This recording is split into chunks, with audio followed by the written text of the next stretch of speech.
Hürmetli vatandaş, leksiyalarımızı devamlaştırırız. Bugün çizlağa 2023 yıl 3. ayının 18. günü hürmetli vatandaş.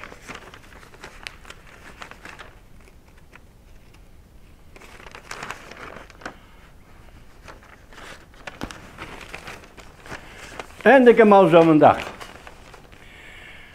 Antony Blinken, Xi Jinping Prezident Vladimir Putin bilen görüşkende Rusiyanın zorvallık bilen elip beriyotgan urushini diplomatiya jihati kanat astıga almakçı boldu.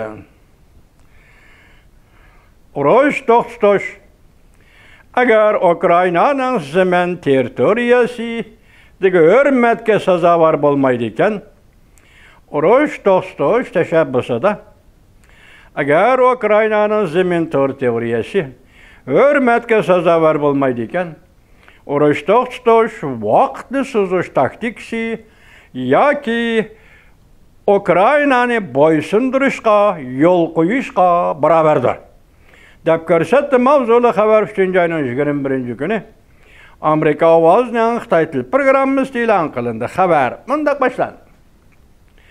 Amerika Qo'shma Shtatlar davlat ishlar kotibi Antony Blinken haftaning 1 kuni 3-ayning 20 kuni 20 kuni Rais Xi Jinping Moskvaga yetib berib bo'ldi.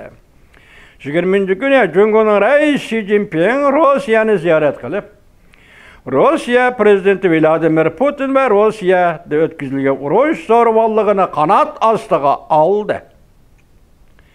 Vladimir Putinni ve urush zo'ravonligi ishlatgan Rossiyani qanot ostiga oldi Rais Xi Jinping.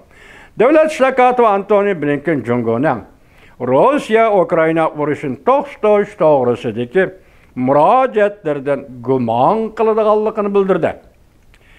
Davlat ishlar kotibi Antony Blinken mundaq ko'rsatdi. Jungoning tinchlik taklif loyihasi Amerikaning uzundan beri qo'llab kelgan mazmunlarni o'z ichiga oldi. Tinchlik to'g'risida Amerikaning siyosatini o'z ichiga oldi. Lekin urush to'xtatish Ukrainaning zemin putunligi va egilik huquqni hurmat qilishni o'z ichiga olmaydi ekan, undaqda bu taklif vaqtni cho'zish taktikasi bo'lib, Rossiya